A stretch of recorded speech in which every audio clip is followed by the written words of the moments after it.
समाज प्रबंधन एवं परिवार प्रबंधन, social management and family management.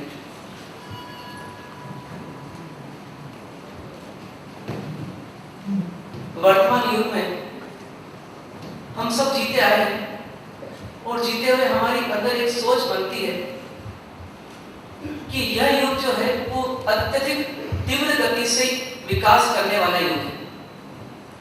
इसीलिए कभी कभी इसे जेट युग भी बोल देते हैं कि बहुत ही तीव्र रफ्तार से इसमें विकास हो रहा है और होते चले जा रहे हैं। मतलब विकास की इमारतें गगन चूम रही है, ऐसी हमारी धारणा बिल्कुल पक्की बन चुकी है।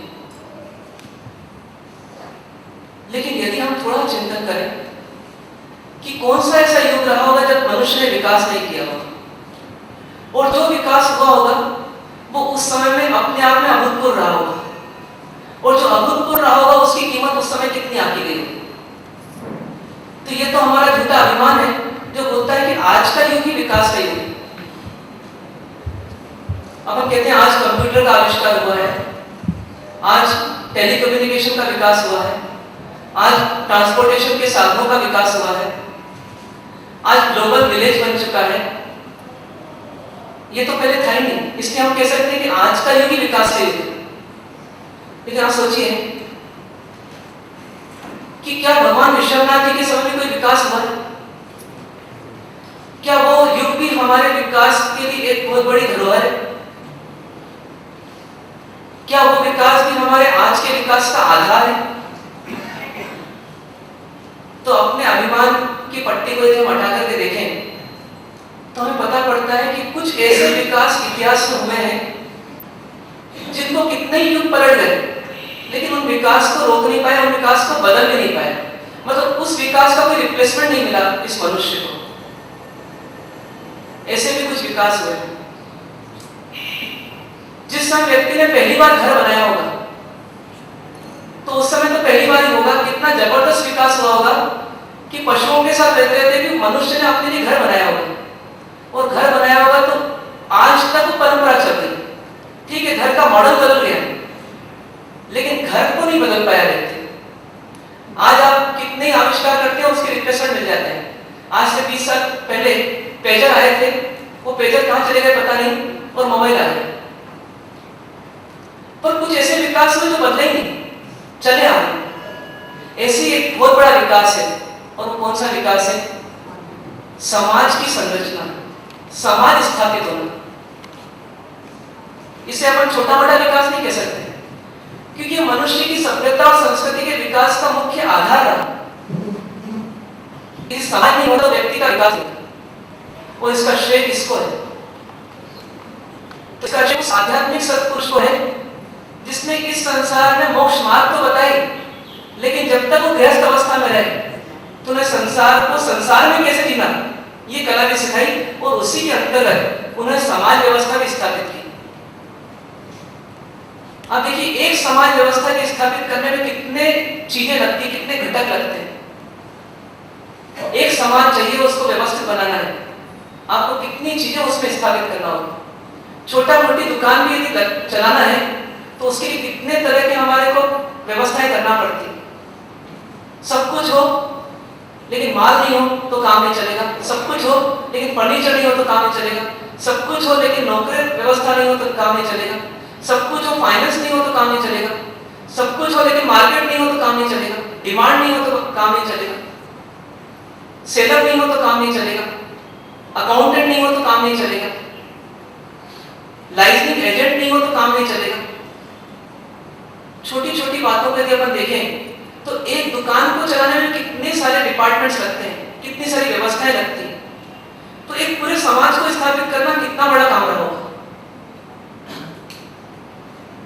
इस समाज में क्या क्या उन्होंने स्थापित किया? सबसे पहले तो राज्य व्यवस्था, प्रशासन व्यवस्था, ये भगवान आदिनाथ जी ने स्थापना की। उसके बाद व्यवस्था स्थापित की आरक्षकों की, पुलिस व्यवस्था, मंत्रियों की जो सलाह मशवरा दे सके उनकी व्यवस्था, परिवार व्यवस्था, दाम्पत्य जीवन व्यवस्था, भोजन पकाने की व्यवस्था, कृषि करने की व्यवस्था। कहीं विवाद हो जाए तो उस विवाद को सॉल्व करने की कोर्ट व्यवस्था,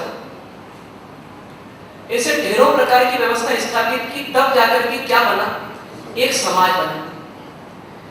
ये समाज हमें जन्म के साथ मिल गया, इसकी इसकी वैल्यू समझ में नहीं आती, लेकिन किसी पशु से जाकर के पूछें तो पता पड़ेगा कि उसकी स्थिति क्या है। एक मनुष्य का एक बहुत पहले एक वर्णन सुना था, पेपर में एक न्यूज आई थी बहुत पहले। एक बच्चा जन्मा एक ऊंचे खानदान में, और माता पिता उसको लेकर के एक पिकनिक स्पॉट पे जा रहे थे। जंगलों में से निकले, कुछ समय रुके, और रुकने के बाद चूंकि 2-3 फैमिलीज एक साथ थी, वो बच्चा जो 8-9 महीने का था, किसी गलतफहमी के कारण से, किसी ने माना होगा सो गया है, किसी ने माना होगा क्या हो गया, लेकिन वो छूट गया और कहाँ रह गया, जंगलों में रह गया। उसके बाद खूब ढूंढा उनके माता पिता ने, लेकिन नहीं मिला। शायद वो अपने 4 पांव से चलते थे, कहीं और पहुंच गया होगा और कहीं और रह गया होगा। ये घटना बीत गई, माता पिता के आंसू एक दिन सूख गए, वापस अपने पुराने कामकाज में लग गए। समय बीतता रहा, बीतते बीतते 11 साल बीत गए। योग ऐसा बना कि उसी फैमिली को वापस किसी काम के सिलसिले में उसी रोड से निकलना पड़ा, और योग ऐसा बना कि उस रोड से निकलते हुए उन्होंने रोड पर एक ऐसे बालक को देखा जो 2 पांव में नहीं चल रहा है, 4 पांव में चल रहा है, जिसके तन पे कपड़े नहीं है, जिसके बाल बड़े बड़े हैं, जिसके नाखून बड़े हुए हैं, जो पशु नहीं है लेकिन पशु सा है, दिखता मनुष्य है लेकिन व्यवहार पशु का है। कुछ ऐसा योग बना कि वो रुक गए, ठहर गए, चौंक गए, निकट आए उसके, और जब बहुत ज्यादा जांच पड़ताल हुई तब पता पड़ा ये कौन था। ये उसी दंपत्ति का पुत्र था। अपना प्रश्न ये नहीं है कि घटना कहां हुई, कैसे हुई, कब हुई।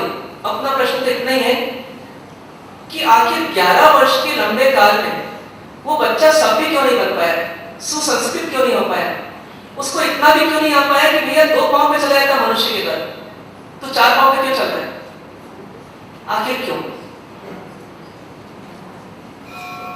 क्यों घास ही खाता रहा, रोटी नहीं खाया उसने? अपन तो क्या मानते हैं, रोटी की क्या कीमत है? इन छोटी छोटी व्यवस्थाओं को सिखाने की क्या कीमत है? कुछ मानते हैं? कई बच्चे होते हैं ना, वो ट्यूटर की पूरी इज्जत करते हैं लेकिन माता पिता की इज्जत नहीं करते। कई बच्चों की स्थिति ऐसी, और कई बड़े होने के बाद में, 25 साल के नौजवान होने के बाद में, कभी पिता के साथ व्यापार करना हो, वो नहीं पड़ती, तो कभी कभी पिता को कुछ ऐसी चुभन वाली बातें सुना देते हैं कि पिता का दिल जख्मी हो जाता है। एक बार एक व्यक्ति ने कहा एक पिता को कि तुमने मुझे दिया क्या है? देखो उसके पापा ने इतना दिया, उसके पापा ने इतना दिया, उसके पापा ने इतना दिया, तुमने मुझे दिया क्या है? तुमने आज तक किया क्या है? तुम घूमते रहे समाज में और समाज की चाकरी करते हैं, तुमने परिवार के लिए किया क्या?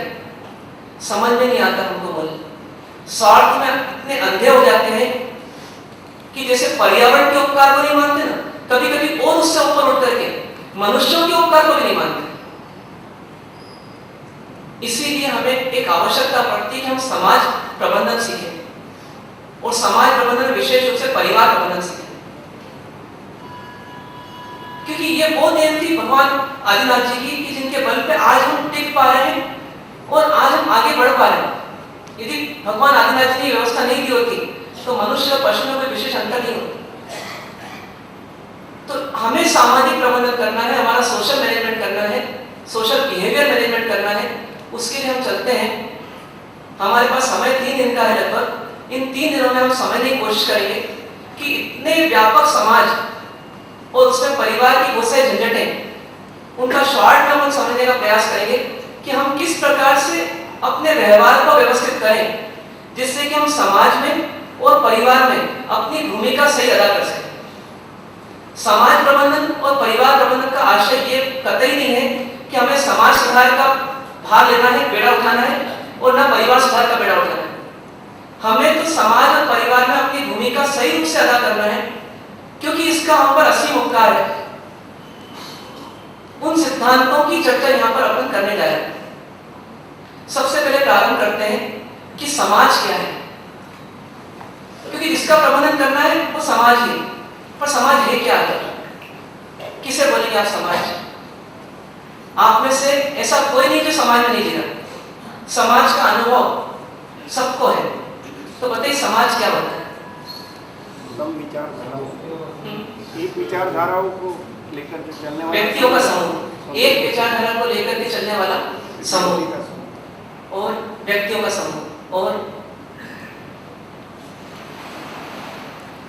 बिल्कुल सिंपलेस्ट डेफिनेशन तो यही हमें समझ में आती है कि समाज क्या है? अ ग्रुप ऑफ पीपल, व्यक्तियों का समूह। लेकिन यदि आप डिक्शनरी खोल करके देखें तो आपको दो शब्द मिलेंगे मिलते जुलते।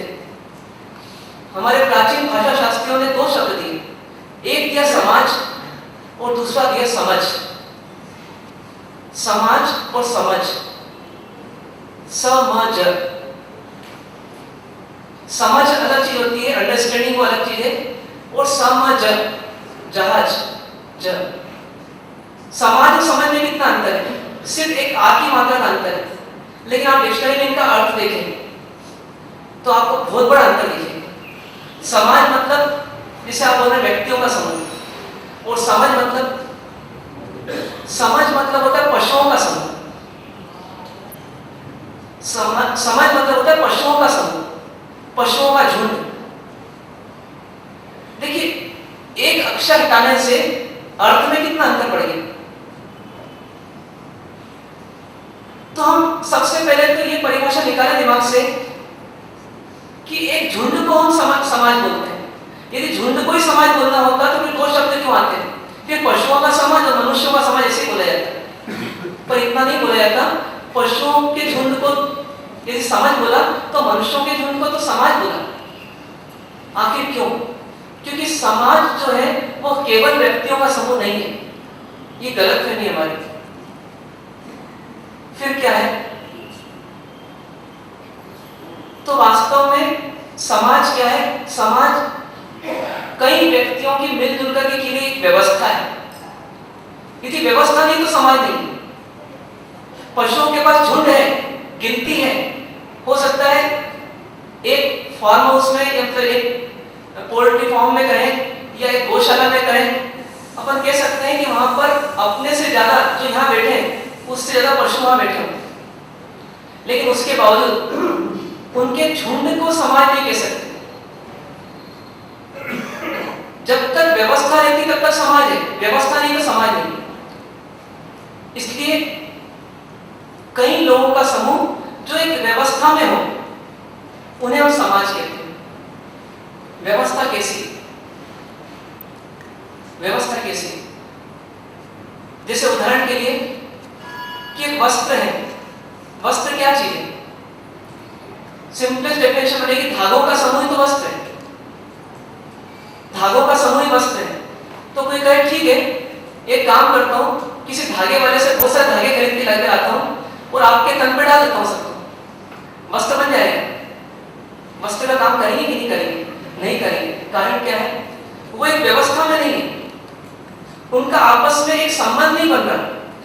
वो सिर्फ ढेर है, सिर्फ एक झुंड है। झुंड की कोई कीमत नहीं।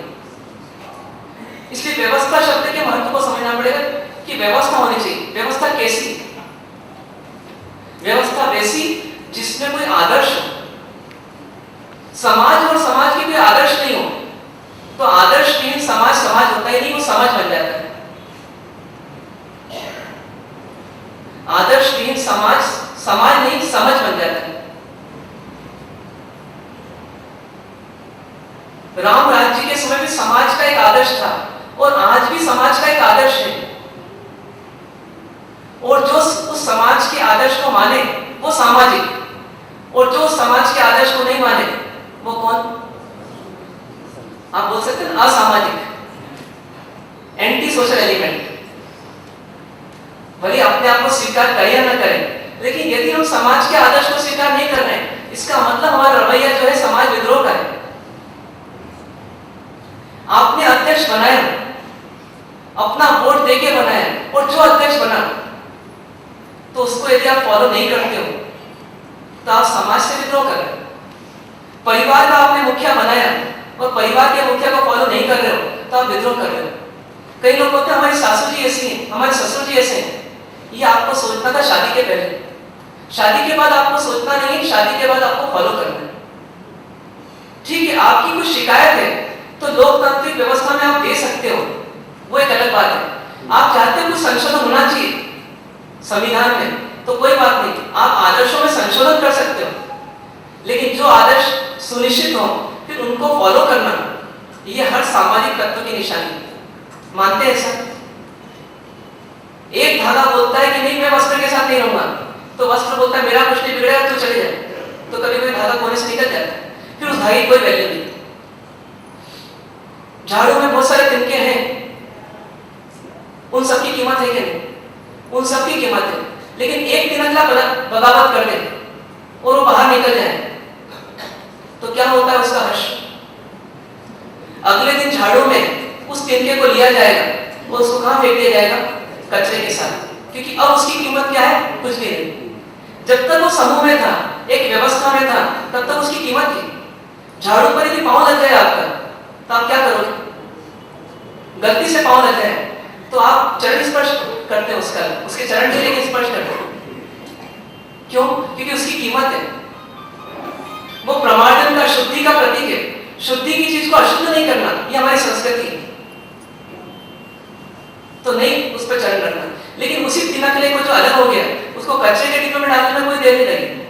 कारण क्या है? उसने बगावत की, उसने विद्रोह किया, समाज को फॉलो नहीं किया, या परिवार को फॉलो नहीं किया, या किसी समिति को फॉलो नहीं किया, तो उसका ऐसा हर्ष होगा। इसलिए हम ऐसा ना माने कि हम अपने आप में होलसोल हैं, हम अपने आप में एक वर्चस्वधारी हैं। हमारा कोई वर्चस्व नहीं यदि समाज नहीं होता, आपकी कोई वैल्यू नहीं। कई प्रति वासुदेव या कई ऐसे राजा भी हुए जो अत्याचारी हुए, समाज ने क्या किया? उनको निकाल दिया, उनकी कोई वैल्यू नहीं। बस एक चीज हमें समझना है कि हम समाज के सदस्य हैं तब तक जब तक हम उस व्यवस्था को स्वीकार कर रहे हैं, उसके आदर्शों को स्वीकार कर रहे हैं, और ये हमारी बेसिक ड्यूटी है।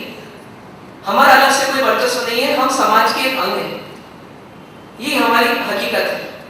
हमारा झूठा अभिमान हम निकाल रहे हैं और आगे बढ़े। जब बात आती है समाज की, तो दो चीजें सामने आती है, एक समाज और एक व्यक्ति। व्यक्ति और समाज, इन दोनों का रिलेशन क्या है? व्यक्ति सुधरेगा तो समाज सुधरेगा, या समाज सुधरेगा तो व्यक्ति सुधरेगा? व्यक्ति सुधरेगा तो समाज सुधरेगा। लेकिन समाज में मूल्य नहीं रहे, समाज में आदर्श नहीं रहे, तो व्यक्ति सुधर सकता है? समाज में कोई व्यवस्था ही नहीं है तो व्यक्ति सुधर सकता है? नहीं सुधर पाएगा। इसलिए ये बात गर्व के लिए मत रखिए कि व्यक्ति सुधरेगा तो समाज सुधरेगा। हाँ, कर्तव्य पालन करने की जरूर सोचिए ऐसा, लेकिन दोनों हकीकतों को सामने रखिए कि व्यक्ति विहीन समाज जो है वो बेकार है, असंभव है। व्यक्ति नहीं होगा तो समाज कैसे होगा? और समाज में मूल्य नहीं रहे तो व्यक्ति की स्थिति क्या बनेगी? ठीक उसी प्रकार से जंगल में रहने वाला लड़का था। मतलब जैन दर्शन का अनेकांतिक दृष्टिकोण हमें एक समझ देता है कि आप सामाजिक प्रबंधन मतलब दोहरी व्यवस्था मानो। एक व्यवस्था वह जो व्यक्ति से स्टार्ट होती है और समाज तक पहुंचती है, दूसरी वह जो समाज से स्टार्ट होती है और व्यक्ति तक पहुंचती है। समाज के आदर्श व्यक्ति तक पहुंचना चाहिए और व्यक्ति का अच्छा आचरण, व्यक्ति के अच्छे कर्तव्य निर्वहन वो समाज को बदलना चाहिए। मतलब दोहरी व्यवस्था है सामाजिक प्रबंधन। हमें क्या करना, हमें सामाजिक प्रबंधन कैसे करना, उसके दो बिंदु आ जाएंगे। पहला ये कि हम समाज में एक अच्छे व्यक्ति के रूप में अपने कर्तव्यों का निर्वाह करें,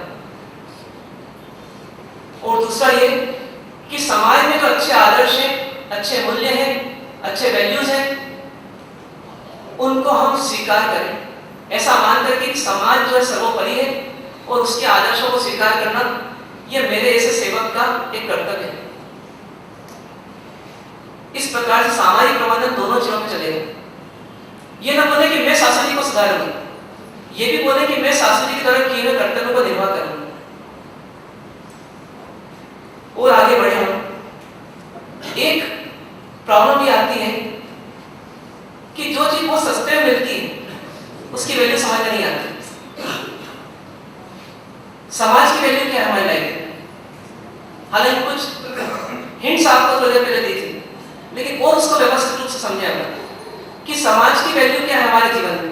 कुछ वैल्यू है तो देखिए, शुरू करें सबसे पहले उस बालक के उदाहरण से। जीवन में विकास में सहायक है समाज, जीवन के विकास में सहायक है समाज।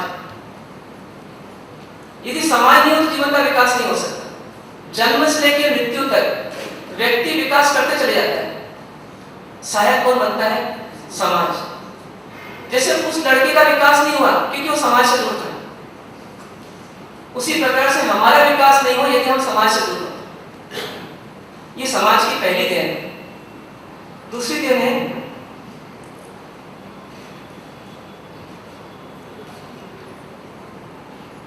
हमारे